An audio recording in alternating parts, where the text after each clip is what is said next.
What's up, guys? Welcome to Daily Dose of Reddit. This is your host, Zach, and today's subreddit is r/EntitledParents. This story's called Entitled Mother Tells My Parents' Family I'm a Psychopath. I'm not sure if this fits the entitled parent, but she's a parent, so I'm gonna write it here. A little background. My mother adopted me when I was a baby. Since then, she's been molding me into the care for her elderly years. Guilt-tripping, saying she adopted me so I owe her my lifetime, etc. I'm an only child, so naturally, this obligation fell on me. However, she comes with debts. About $50,000 in debt. I have to take care of her, of my grandmother, of my uncle, and of my adoptive father, plus her debt. Therefore, in her mind, she cannot afford to have me running loose away from her. A little more background. I met my partner long way back. We were dating for 2 years, then I got pregnant. He's a very responsible man, so he would take care of the situation. We did not talk about marriage. We didn't want to get married, but seeing as it's the only way to give our child the best set of security and future, we married and I moved to his country. Yes, I was gonna leave my mother and all the responsibilities she pushed on me behind. The story. I was already 5 months pregnant when I had to travel across the continent to the other side of it. My partner and I bought my plane tickets, but my adoptive mother wanted to come with. My partner didn't mind because he didn't know her so well and maybe she should meet his family too. I complied as long as everyone was comfortable. My mother traveled with me on the plane. I was 5 months pregnant, had bleeding issues, and yet she told me to carry all of the things. Great. I originally sat at the aisle seat of the plane. My partner planned this out so I would have the easiest access to the bathroom. My mother got cranky about it, asking us to switch, and so I said fine because I didn't want to get any more upset. Once arrived, she didn't do crap.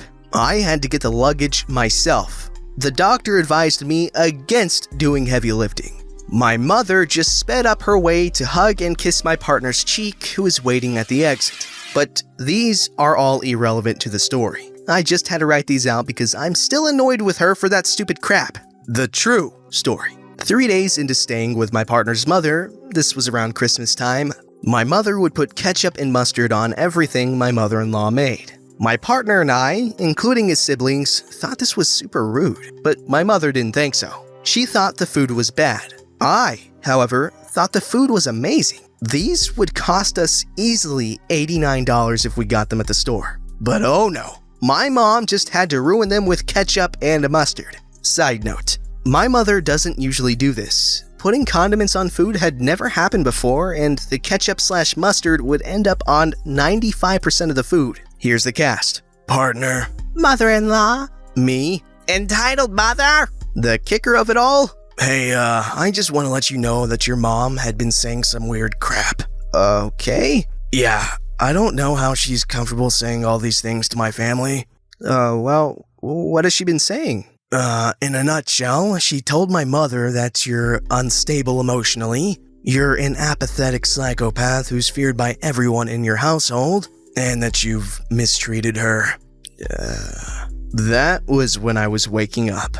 So once I took a thoughtful shower, got dressed, I went to ask my mother-in-law about it. Is it true that my mother has been saying some weird stuff to you? Yeah, the things she said, I know they aren't true at all. I knew you since you started dating my kid. You're nothing but a nice and kind girl. Thank you for not believing her. I would never ever believe her, OP. I know you, don't worry. She's not a real mother after all. So after confirming this with my brother-in-law as well, I went asking my mother about it. I heard you've been saying some weird things. I have absolutely no clue what you're on about. Don't lie. They all told the same story. Stop ruining my life already. I'm not. I just want to see if they can love you like I do. Very BS. I know you ruined my other relationships as well. She looks at me with shock in her eyes. I swear her face went pale. She didn't think I would know? The truth was, I asked my ex's friend about why he just left. He explained my mom was saying all these things and they scared him away. But in this relationship, I was pregnant. I moved to his country for the baby's sake of a great future. Were she to be living with just me and my mother's $50,000 debt? I doubt she'd seriously have a good life. And my mother was willing to ruin the baby's chances at life just because she was petty about not getting a foreigner of a husband herself, and that she had to find a way to get rid of her debt that I did not contribute to at all. Stop going around and telling people that I'm crazy. They obviously know me better than you do. Stop bragging about your earnings just to afford me. And stop ruining my mother-in-law's food with ketchup and mustard. That's rude and very low. But the food is bad. Am I supposed to be putting up with that? No, but you can leave. I know that'd make my pregnancy a lot easier if you did. Then she just screamed at me. I went down to my partner instead. She came at me and we fought. My partner sat there holding my hand. Once everything was done, I did not talk to her or let her be anywhere near my pregnant belly at all. She even had the audacity to tell my mother-in-law that my partner and I were fighting, on the verge of breaking up, and that she mediated it all. There is so much more crap that my mother has done, but this one truly piqued me off, because she was willing to ruin a child's future just because. That's truly sick and disgusting. After she left, she kept sending my partner messages, telling him how handsome he is, how kind he is for taking care of my psychotic booty, and she reminded him how crazy I am, using our fight as an example. Alright, there is some more information provided. Wow, thanks for the support, everyone! Few things I have to mention here, I suppose, is that 1. This happened 2 years ago. 2. My daughter is now living her best life without my mother's influence on her. 3. We cut her off because she made it very clear that my small family means nothing to her. 4. My relationship has gotten a lot better without her around. 5. I mentioned I didn't want to get married because I didn't see a point in it. But when we had a child coming, this was the best tactic so we could all be a family. I just think if I had a wedding, my mother would ruin it, so...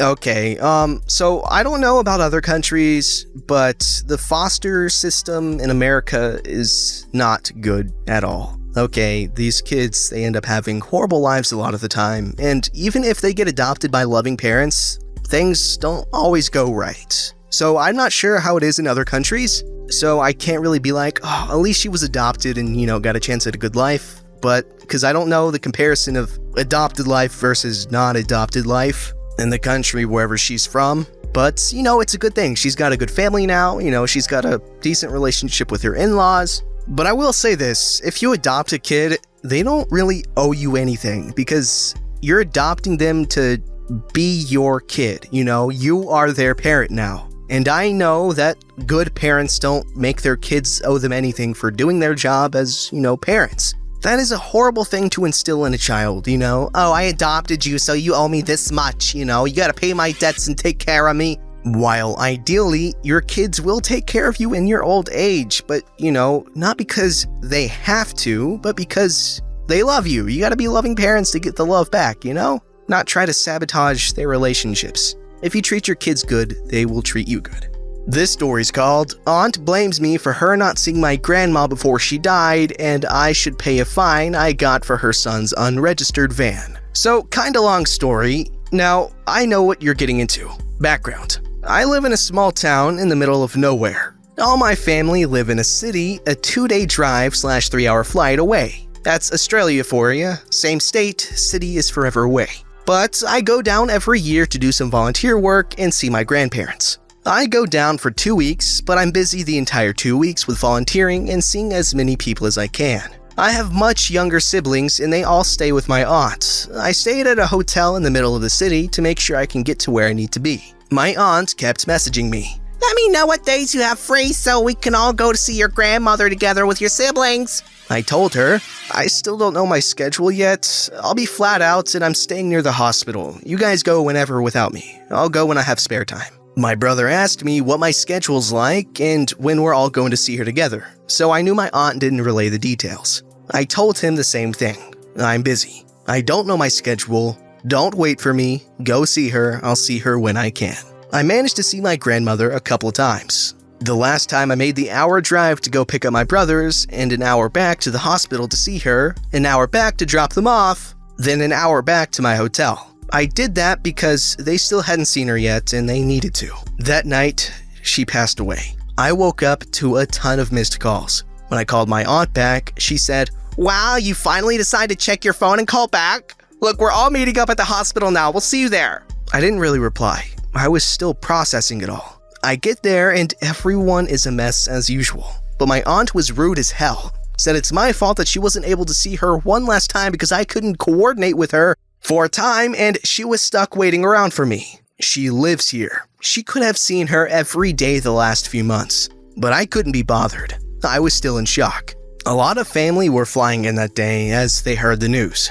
My aunt told me to take her son's van. I approach him, ask him if it's okay, and he gives me the keys. While driving, I got pulled over by the police. They ask whose car it is, and then they tell me it's unregistered. I get a fine, and in Australia, our fines are not cheap. $400, more in other states. He asks where we're off to, I explain, and he gives us a little permission slip to drive where we need to go, and that's it. I get back, and I'm angry. I've got a lot of strong emotions with everything going on, and I'm just really stressed. I say to the son/my cousin that I got a huge fine because his car isn't registered and that isn't cool. He was sorry and was real remorseful. He didn't have a lot of money.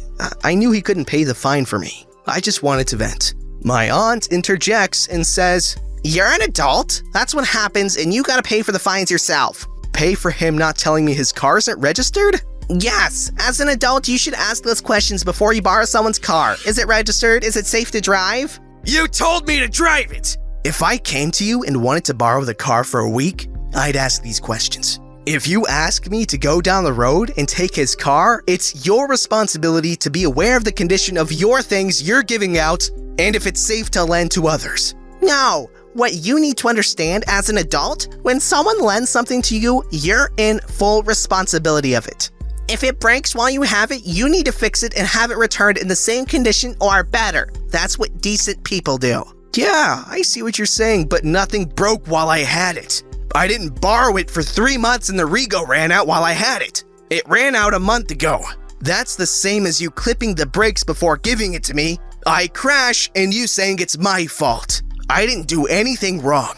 I drove safely. I was doing what you said. Are you saying it's my fault for your nephew not paying his Rego and telling me? He wasn't aware his Rego ran out. He had been overseas the past month. Forgot. I understand and I'm cool with him, just not her twisted logic. Yes, because that's what adults do. She rambled more, but I couldn't be bothered. We were both a little too emotional to be sensible. I said fine, spoke to him, and he was real sorry. I told him it was cool. Fast forward a year later. She won't let me drive any of their cars, use any of their things, because I don't understand how the world works and don't take responsibility. And blames me for her not seeing my grandmother before she passed. But I don't recognize it as my fault because I don't take responsibility for my actions. I just can't be bothered to talk to someone that still isn't open to listening. Here's some additional information. I just wanted to push forward how stupid the way she sees things is. All her kids are compulsive liars and thieves, not her fault. But my brother tried getting angry at the kids for stealing and breaking his laptop. But she said it's his fault for not taking care of his things and keeping them safe. My brother is a youth worker and stays on site with the kids for 3 to 4 days at a time. His laptop was in a bag, in a crate, tucked away. We stayed with our aunt to try and get a little footing when we started a new life in the big city. Boy, let me tell you, she is one of the greatest motivators to move out as quick as you can, and not be fussy with where or who you live with next. Okay guys, is it just me or does it seem like she's always swimming in the longest river in Africa? Because it really seems like she's in denial. This story's called Entitled Mother Wouldn't Let Me Have My 18th Birthday Party at 8 p.m. because she's afraid of mass shootings. I'm a 17-year-old female who's about to turn 18 in a week. I had discussed my plans of having a birthday party to her weeks in advance, because that's just family policy. And she had given me her word that I could have anything I want for my birthday and invite whoever I want. But my mom has a history of saying promises, then taking back her word after the promise was made. So I knew to take this with a grain of salt, but I was still really excited. Fast forward to today. I tell her that the roller rink where I want my party to be held has a public session from 8 p.m. to 11 p.m. And that's when I want the party to start. 8 p.m.? Way too late! Can you have it in the afternoon and then come home at 6? But in the evening, they have the disco lights turn on and they play old school music too. They don't turn on the disco lights during the afternoon sessions. I don't care. Do you want to die? Get shot by a bad guy? What about all those nightclub shootings that happened last year? They all happened at night. Do you want that to happen to you? I'm getting slightly emotionally upset because I knew she would do something like this. Well, Mom, there's still security guards there, and it's an indoor setting that's perfectly safe. And I still have my pepper spray and taser you got me. Could you please make an exception for my birthday? You're not being a good kid for disrespecting me right now. When I was a kid, if I asked my mom to buy me a toy and she said no because we don't have money, I didn't cry. And look at you, you're crying. I can't believe you're about to be an adult and you're still crying like a little kid. Me? Now bawling? The difference between that example and my party is that your financial situation was tough. And we have the financial means at my party, but you're too afraid of everything outside your house to even let me outside for more than a few hours at a time. You never leave the house because of how afraid you are. When he gets home, I'm talking to your father about how you're talking to me. Who the hell raised you to be so rude? Fast forward to when my dad gets home. I hear them talking about me. I hear my mother say that she shouldn't even get a party anymore for how she treated me. Luckily, my dad understands how horrible my mom is, and he persuaded her to let me enjoy the start of my adult life by staying out late. But at this point, I had gotten so stressed during my heated argument with her that I wanted to cancel the whole party myself. It's so freaking difficult to spend time with my friends because of her. It would be best to save myself the hassle and not deal with it anymore. But Dad told me I will have a nice party no matter what my mom says. So now I can still have my party, but they said they're going to be sitting in the corner of the rink watching me skate with my friends. Oh yes, that's a good way to kick off your kid's adulthood. Yeah, let them start it by resenting you, okay? Okay, if you make a promise to your kids, I really think you should do everything within your power to keep it because, you know, that teaches them the importance of promises and that allows them to really trust you. And also, I think it's insanely stupid when parents act irrationally scared of doing basic things. What are you trying to teach your kids? Goodness. Don't forget to like, subscribe, and hit that bell to never miss an episode.